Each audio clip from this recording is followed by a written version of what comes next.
Imagine a chessboard, its black and white squares stretching into the shadows, each piece poised for a decisive move. The air is thick with anticipation, every decision a matter of life and death. On one side sits Napoleon, the master tactician, outnumbered, yet never truly outmaneuvered, his mind racing with possibilities, always searching for the unexpected opening. On the other, the combined might of Russia and Austria, two empires united by fear and ambition, determined to crush the upstart French emperor. On December 2, 1805, near the small town of Austerlitz, Napoleon would dismantle not just armies, but the very foundations of two ancient empires, all in a single brutal day that would change history. This was more than a battle. It was a masterclass in strategy where intellect triumphed over brute force and cunning outshone sheer numbers. The Battle of Austerlitz, often called Napoleon's masterpiece, solidified his status as Europe's undisputed master, a legend in his own time. Just a year after crowning himself emperor, Napoleon faced monarchs who saw him as a revolutionary threat, a force that could topple their thrones and upend centuries of tradition. At Austerlitz, he proved he was not just a political force, but a military genius whose vision and daring would inspire generations. The battle reshaped Europe for a decade, redrawing borders and rewriting the destinies of nations, echoing through the halls of power. It was a clash of old orders versus new, of tradition against innovation, where the future of Europe hung in the balance. The Allied emperors believed Napoleon's exposed right flank was a fatal error, a mistake they could exploit to end his reign. But Napoleon turned apparent weakness into opportunity, luring his enemies into a carefully prepared trap where every move had been anticipated. He played a game of psychological warfare and deception, not just tactics, outthinking his opponents at every turn, making them doubt their own plans. On the anniversary of his coronation, he inspired his soldiers with words of glory and destiny, promising a victory for the ages that would be remembered forever.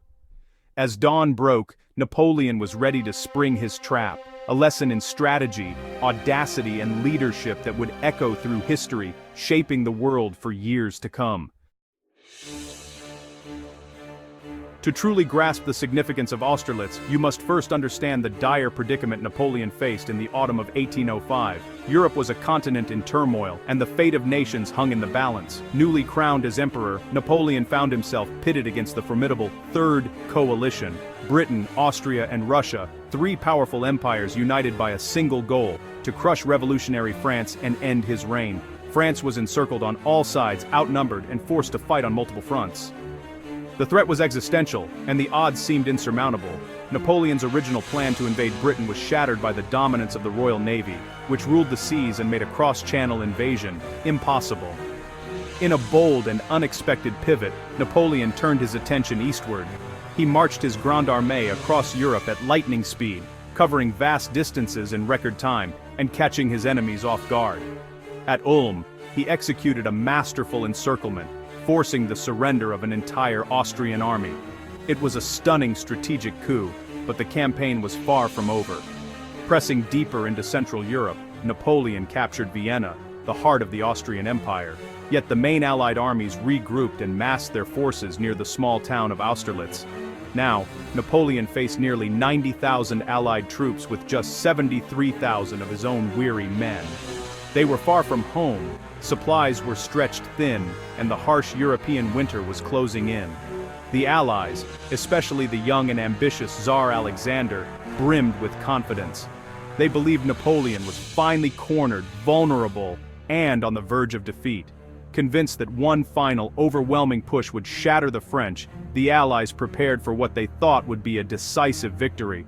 But this overconfidence was exactly what Napoleon had hoped for. He watched, waited, and planned, reading his opponents as carefully as he studied his maps. He understood not only the lay of the land, but also the minds and ambitions of his adversaries. Every move was calculated, every risk weighed. As dawn broke over the frosty fields, the stage was set for a battle that would decide the fate of Europe and echo through history. Napoleon's true genius lay in turning desperate odds into opportunity. The trap was set, and the world would soon witness a masterstroke of military strategy. The battlefield near Austerlitz was dominated by the Pratzen Heights, the key to the entire field. Whoever controlled these heights would command the fate of the armies below, and both sides knew it. The gentle slopes shrouded in morning mist hid the true scale of the forces gathering for the coming clash. In a stroke of genius, Napoleon appeared to abandon this high ground, making his right flank look dangerously weak. His withdrawal was deliberate, a calculated move designed to lure his enemies into a false sense of security. He left only a single division to the south, baiting the Allies to attack. This thin line seemed vulnerable, almost inviting the enemy to strike at what looked like a fatal weakness. The Allies, blinded by overconfidence, saw a chance to crush Napoleon's mistake. Their commanders, convinced of their own superiority, believed victory was within easy reach. But it was a psychological trap. Every move Napoleon made was part of a larger plan. A game of deception played on a grand scale. Thick winter fog concealed Napoleon's true strength, thousands of troops hidden in the valleys, ready to strike.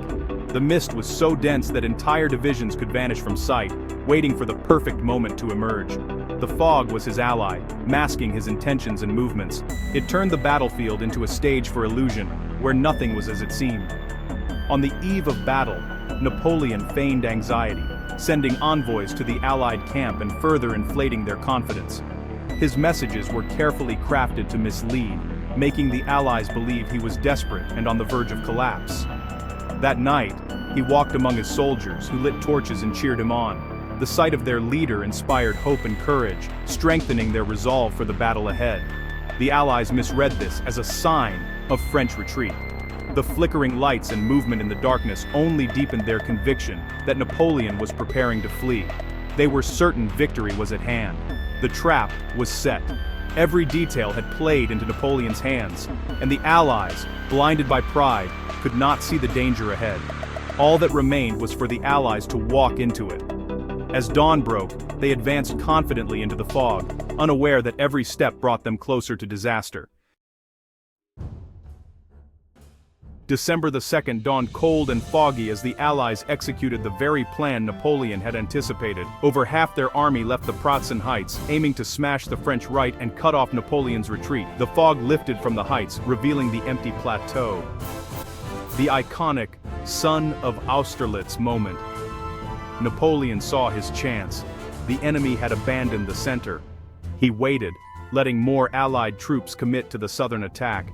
As fierce fighting raged on the French right, reinforcements under Davout arrived just in time. With the heights nearly empty, Napoleon gave the order.